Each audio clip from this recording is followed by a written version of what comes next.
fue asesinada por el indigente que ayudó. El impactante caso de Tracy Wilkinson.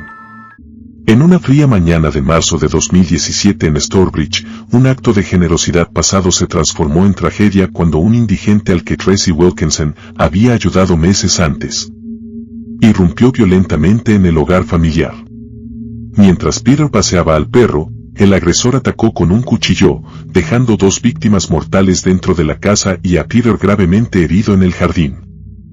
Lo ocurrido convirtió una historia de compasión en un brutal crimen que conmocionó profundamente a la comunidad. Tracy Wilkinson nació en 1967 en Inglaterra, específicamente en la región de West Midlands, donde pasó gran parte de su vida adulta.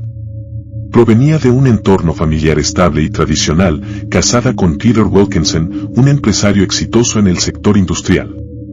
Juntos criaron a 2 hijos, Lydia y Pierce, en un hogar acomodado en Stourbridge, un suburbio tranquilo al oeste de Birmingham.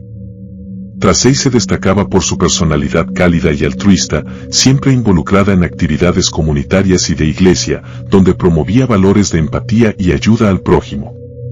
Sus intereses giraban en torno a la familia y el voluntariado. Soñaba con expandir su rol como cuidadora, habiendo trabajado en el pasado como asistente en programas de rehabilitación social. Educada en escuelas locales, no cursó estudios universitarios formales, pero su inteligencia práctica y su dedicación la convirtieron en una figura respetada entre vecinos y amigos. Piers Wilkinson, hijo menor de Tracy y Peter, nació en 2004 en Stourbridge, Inglaterra. Creció en un ambiente protector y privilegiado, rodeado de amor familiar y oportunidades.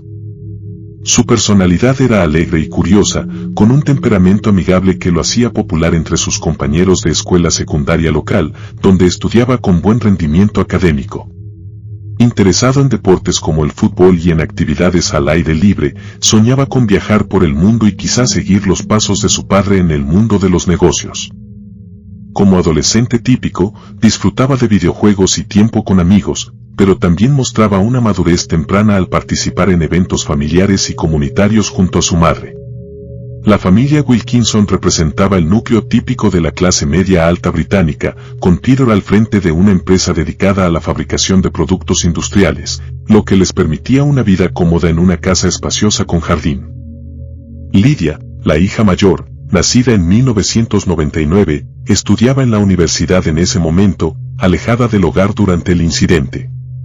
El entorno familiar era unido, con énfasis en valores cristianos y en la importancia de ayudar a los necesitados, un principio que guiaba muchas de sus decisiones cotidianas. Todo comenzó en septiembre de 2016, cuando Tracy Wilkinson encontró a Aaron Barley, un hombre de 23 años sin hogar, acurrucado en una caja de cartón fuera de un supermercado en Dudley, cerca de Stourbridge. Movida por la compasión, lo invitó a su casa y le ofreció la cena de su esposo esa noche. Desde entonces, Barley se convirtió en un visitante frecuente, realizando tareas menores en el jardín o la casa a cambio de comida y dinero en efectivo. La familia extendió su ayuda gradualmente. Peter Wilkinson, a través de su empresa, le consiguió un empleo temporal en un muelle en Newport, Gales, y le alquilaron un apartamento pequeño. También pagaron su contrato de teléfono móvil y lo inscribieron en un centro de rehabilitación para alcohol y drogas en Atlantic House, donde Barley asistió esporádicamente. Durante este periodo, mostró signos de mejora inicial, pero pronto surgieron problemas, faltaba al trabajo, consumía drogas y exhibía comportamiento errático. En febrero de 2017, Barley fue despedido de un nuevo empleo como pulidor de muebles después de admitir que consumía drogas y no tenía motivación para continuar. Publicó mensajes amenazantes en redes sociales, hablando de atacar a su familia biológica y especulando sobre cuántas personas podría matar antes de ser capturado. Su antigua cuidadora de crianza, Aline Adams, alertó a la policía sobre estos mensajes, preocupada por su comportamiento volátil, pero no se tomó acción inmediata. Una semana antes del 30 de marzo, los Wilkinson cancelaron el contrato de teléfono de Barley, cortando el contacto directo. Tracy confió a una amiga que lo había visto merodeando cerca de la casa y que no quería más involucramiento con él. Barley, sin embargo, regresó al área, frecuentando bares locales y consumiendo alcohol. La noche del 29 de marzo de 2017, Barley se acercó a la casa de los Wilkinson en Greyhound Lane, Norton. Incapaz de entrar directamente, se escondió en el cobertizo del jardín, esperando durante horas. Las cámaras de seguridad de la propiedad capturaron imágenes escalofriantes: Barley quitándose la chaqueta, arrastrándose por el césped sobre manos y rodillas, y ocultándose con un martillo de garra que encontró allí. Al amanecer del 30 de marzo, alrededor de las 7:30 de la mañana, Peter Wilkinson salió a pasear al perro familiar, dejando la puerta de la cocina sin cerrar con llave, como era costumbre. Barley aprovechó el momento, entró sigilosamente, tomó un cuchillo grande de la cocina y subió las escaleras. Primero atacó a Pierce en su dormitorio. El chico de 13 años recibió 8 puñaladas profundas, incluyendo heridas que colapsaron un pulmón y casi seccionaron su espina dorsal. La fuerza fue tal que Barley dejó huellas de pies en la cama, indicando que se subió sobre el cuerpo para asestar los golpes. Luego se dirigió al dormitorio principal, donde tras ella aún dormía. La apuñaló 17 veces con fuerza extrema, causándole heridas de hasta 15 centímetros de profundidad en el torso y el cuello. Dejó un cuchillo abandonado en la cama de ella antes de bajar. Cuando Pierre regresó poco antes de las 8, Barley salió del cobertizo, vestido de negro con guantes y pasamontañas, y lo emboscó en el jardín. Lo apuñaló 6 veces en el abdomen y el intestino, gritando insultos mientras lo empujaba al suelo. Las cámaras capturaron el asalto, Peter luchando por su vida, perdiendo sangre profusamente. Barley tomó las llaves del vehículo familiar, un Land Rover, y huyó a alta velocidad. Chocó contra un auto policial durante la persecución, hiriendo a 2 oficiales, y finalmente estrelló el vehículo. Otro cuchillo fue encontrado en el auto.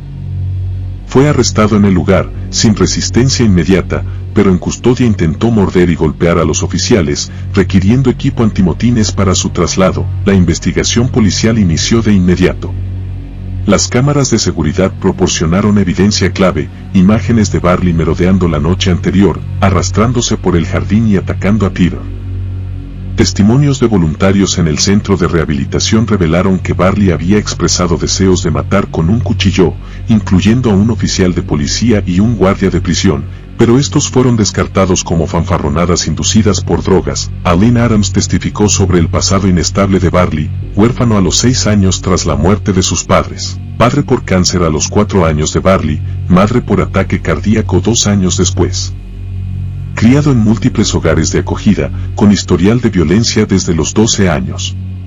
Tenía 21 condenas previas por delitos como asalto, incendio intencional y posesión de armas. Peritajes psiquiátricos concluyeron que no había base para una defensa de responsabilidad disminuida. Barley era inteligente, pero sufría de trastorno de personalidad emocionalmente inestable, exacerbado por abuso infantil y consumo de sustancias. No permitió pruebas toxicológicas, dejando incierto si estaba bajo influencia durante el ataque. Fallos en la investigación incluyeron no actuar sobre las alertas de Adams respecto a los mensajes en redes sociales, y desestimar las amenazas en el centro de rehabilitación. La policía no había registrado visitas previas de Barley a la casa, a pesar de su historial criminal. La búsqueda fue breve. Barley fue capturado horas después del crimen. Los cuerpos de Tracey y Pierce fueron hallados por paramédicos en las habitaciones superiores, declarados muertos en la escena. Peter fue trasladado de urgencia al hospital, donde requirió cirugía para reparar daños intestinales, más de 100 puntos de sutura y cuidados intensivos. Las versiones oficiales de la policía y peritos forenses confirmaron un ataque premeditado. Barley planeó el ingreso, usó disfraz para ocultarse y esperó el momento oportuno. El motivo permaneció desconocido. Barley no dio explicaciones, expresando solo arrepentimiento por no haber matado a Peter. Peritajes balísticos y forenses corroboraron las heridas como causadas por cuchillos de cocina, con fuerza extrema indicando intención letal. El caso se resolvió en octubre de 2017 en el Tribunal de la Corona de Birmingham. Barley admitió 2 cargos de asesinato y 1 de intento de asesinato. La jueza Carlo condenó a cadena perpetua por los asesinatos, con un mínimo de 30 años antes de considerar libertad condicional, reducidos ligeramente por su admisión de culpa. Para el intento de asesinato, recibió otra cadena perpetua concurrente con mínimo de 10 años. En diciembre de ese año, tras apelación del fiscal, el mínimo por los asesinatos se aumentó a 34 años, reconociendo la gravedad de la traición y la planificación. Barley, de 24 años entonces, no mostró remordimiento en la corte, balanceándose durante la lectura de cargos. Permaneció en prisión de alta seguridad, considerado un riesgo significativo para el público. El caso Wilkinson dejó un impacto devastador y permanente. Peter, único superviviente, sufrió graves secuelas físicas y un severo trastorno de estrés postraumático que le impidió retomar su vida normal, mientras que Lydia perdió por completo su sensación de seguridad y declaró que su vida quedó destruida. La familia extendida también padeció consecuencias de salud por el trauma. En Stourbridge, el crimen generó vigilias y un profundo cuestionamiento social sobre la seguridad de ayudar a desconocidos, y en todo el Reino Unido impulsó debates sobre la rehabilitación de personas sin hogar con antecedentes violentos, además de sacar a la luz fallos graves en los sistemas de protección, alerta policial y apoyo psicológico, quedando como una advertencia trágica en la memoria colectiva. ¿Vale la pena ayudar a un indigente cuando ese gesto de bondad puede terminar en una tragedia tan brutal como la que vivió la familia Wilkinson? Deja tu opinión en los comentarios. Haz clic en el pulgar arriba, comenta y comparte con todos tus conocidos. Activa la campana de notificaciones para que te avise de un nuevo episodio de